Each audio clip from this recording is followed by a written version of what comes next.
Então, irmãos, só que como se estabelece o governo de Deus na igreja, né?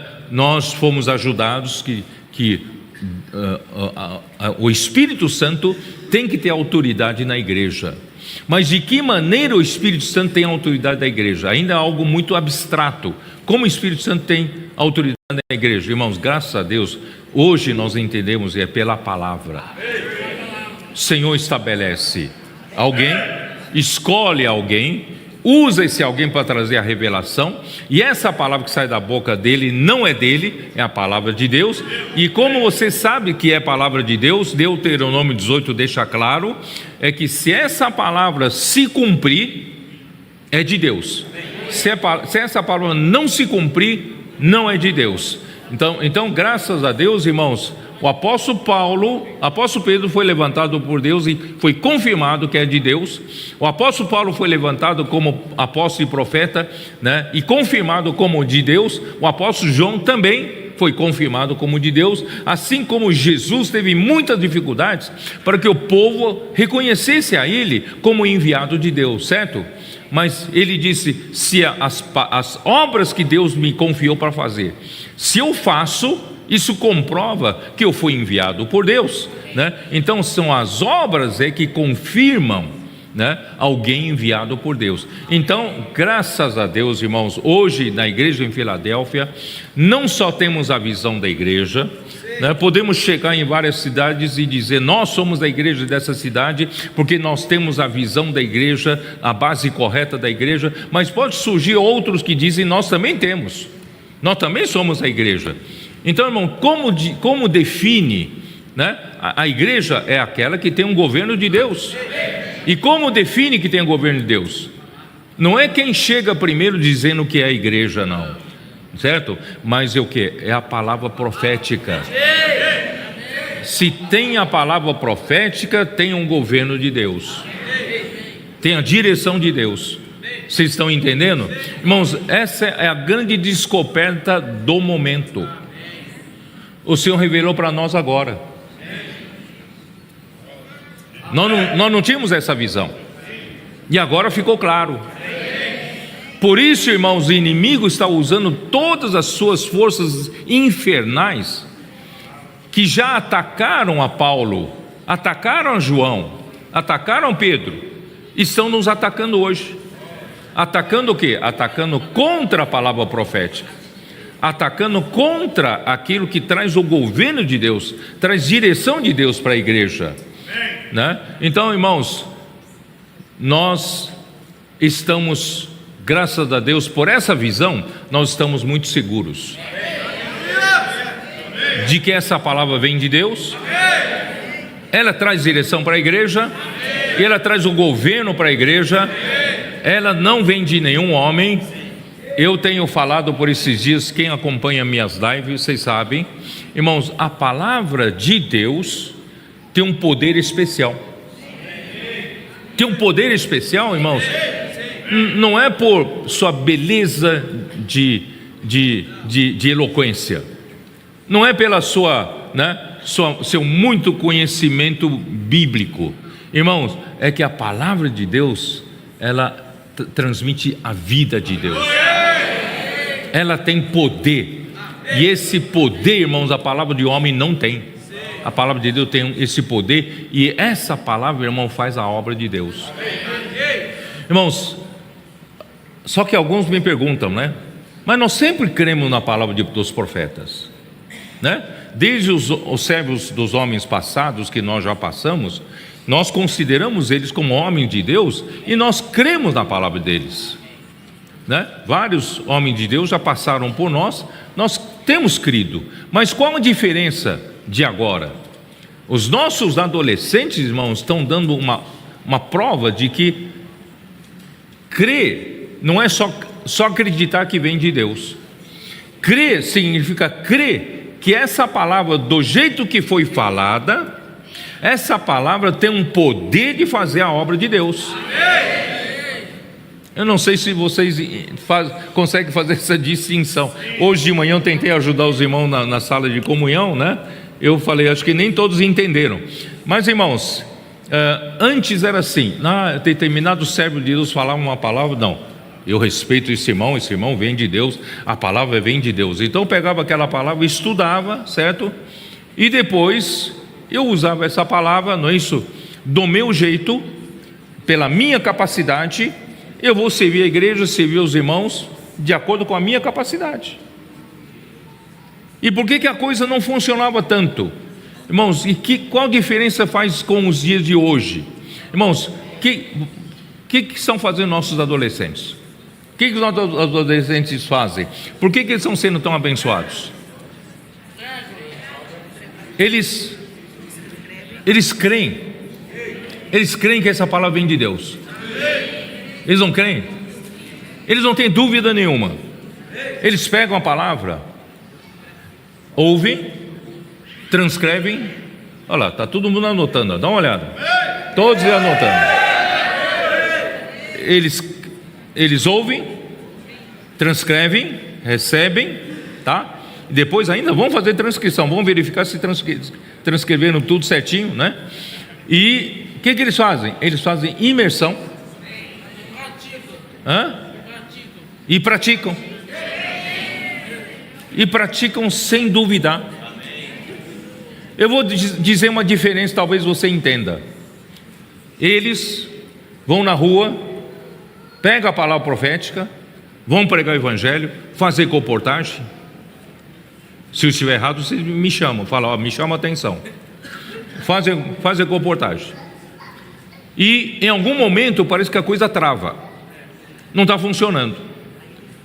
Aí eles percebem que eles estão fazendo o seu método próprio. Ele usa a sua maneira própria e não funciona. Aí então eles param um pouco, eles falam, vamos fazer imersão de novo. Ou às vezes um deles telefona para o outro, me ajuda, que você está fazendo? Eu estou usando esse ponto da mensagem maravilhoso, esse ponto aqui, né? Tá transmitindo muita vida. Aí você usa aquele ponto e a coisa passa a funcionar. Vocês entenderam a diferença ou não entenderam? Uma coisa é você receber como homem de Deus a palavra e depois fazer a obra de Deus do seu jeito. Outra coisa é você receber aquela palavra e crer que aquela palavra vai fazer a obra de Deus. Bom, se não entenderam, o Senhor vai mostrar para vocês. Aí, irmãos, graças ao Senhor, nós temos visto tantos milagres acontecer no nosso meio por causa da palavra profética. Por isso que Jesus chamou seus discípulos que estavam discutindo quem é o maior no reino dos céus. Olha a cabeça de adultos. Cabeça dos adultos é saber quem é o maior. Irmão, Jesus não quer dizer não quer saber disso. Ele puxou uma criança no meio deles e falou: se vocês não se converterem e tornarem como esta criança, vocês não poderão entrar no reino dos céus. Irmão, a nossa cabeça de adultos é mais complicada. Nós não temos a simplicidade desses adolescentes, de crer como está escrito, de crer como foi falado, de crer que essa palavra saiu com poder e vai ter poder para fazer a obra de Deus. Vocês entenderam? Então, irmãos, graças a Deus nós estamos descobrindo o caminho certo. E isso é reconstruir os muros. Estamos reconstruindo os muros e estabelecendo o governo de Deus na igreja. E a igreja está fazendo a obra de Deus. Ó Senhor Jesus. Por isso, irmãos, a igreja em Filadélfia tem o Senhor que está à frente da igreja em Filadélfia. Ele é o santo, ele é o verdadeiro, ele é aquele que tem a chave de Davi. Ele abre e ninguém fechará, e ele fecha e ninguém abrirá. Irmãos, não é pela sua capacidade que uma porta vai se abrir, uma porta vai se fechar. Não é pela sua eloquência de que alguma coisa vai acontecer na obra do Senhor. Não, é o Senhor que faz as coisas. Temos que crer no Senhor. E como é que o Senhor faz? Aí o Senhor fala assim: conheço as tuas obras. Eis que tenho posto diante de ti uma porta aberta, a qual ninguém pode fechar. Eu coloquei diante de vocês, da igreja de Filadélfia, uma porta aberta. Ninguém pode fechar essa porta. Sabe por quê? Porque eu sei que vocês têm pouca força. E eu sei que vocês não pegam uma palavra e já usam da capacidade enorme que vocês têm para fazer a obra de Deus. Vocês não dependem da sua capacidade. Vocês dependem só da palavra que eu falar. Porque vocês sabem que o poder está em mim, não está em vocês. Vocês têm pouca força. Mas eu é que pus uma porta aberta diante de vocês. Sabe por quê? Porque vocês guardaram a minha palavra. Vocês guardaram a minha palavra e não negaram o meu nome. Irmãos, esse guardar a palavra aqui, irmãos, é crer na palavra e praticar a palavra. Estou certo ou não? Então, irmãos, essa é a igreja em Filadélfia. Senhor Jesus.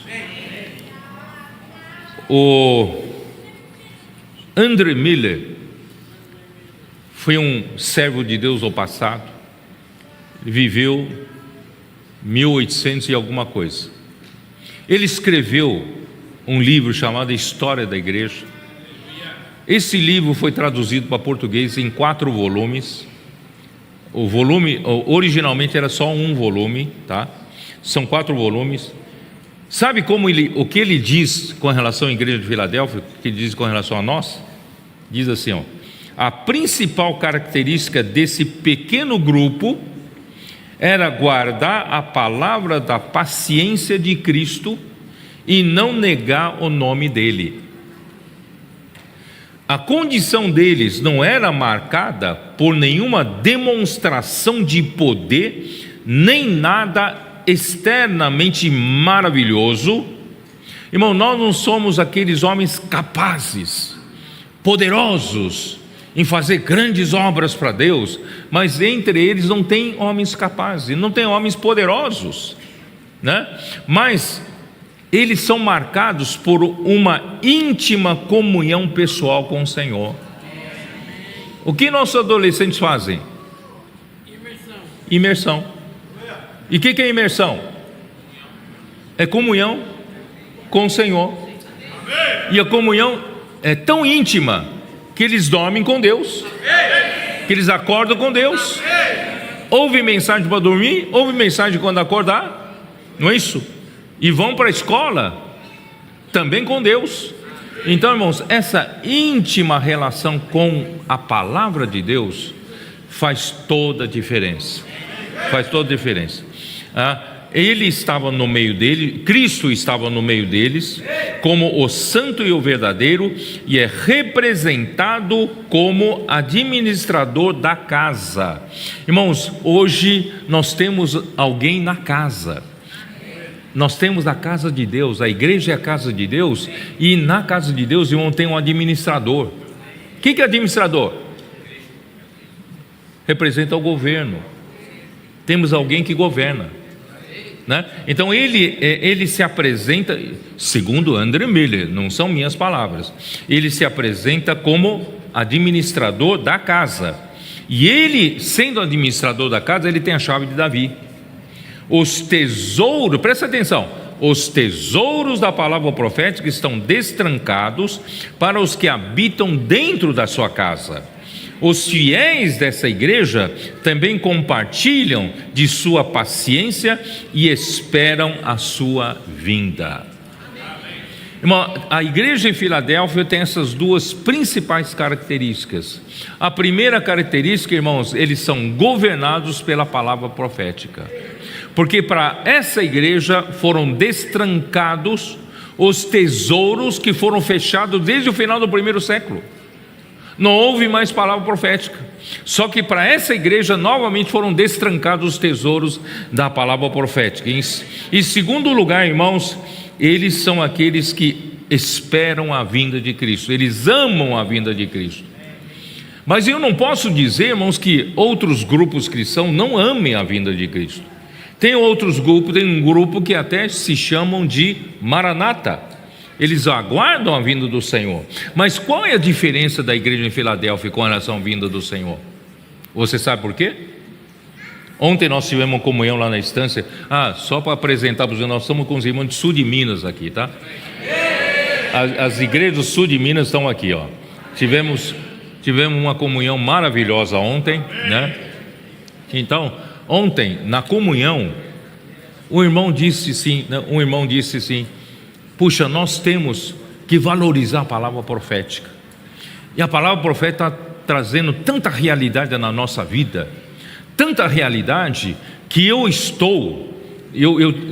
nunca tive tanta convicção, tanta ousadia de dizer assim: Senhor, vem. Porque no passado, quando eu falo vem Senhor Jesus, eu tinha ainda um medo, um temor de que não estou pronto, né? Muita coisa ainda está desordenada, né? Mas agora, com a palavra profética, o rumo que as coisas estão tomando, a realidade espiritual que a igreja está tomando, irmãos, ele falou: hoje eu tenho coragem e vontade de gritar para o Senhor: Senhor, vem!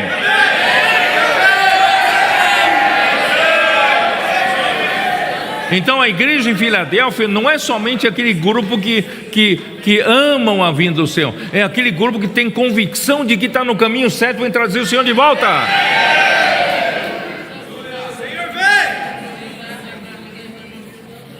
Ó Senhor Jesus. Então,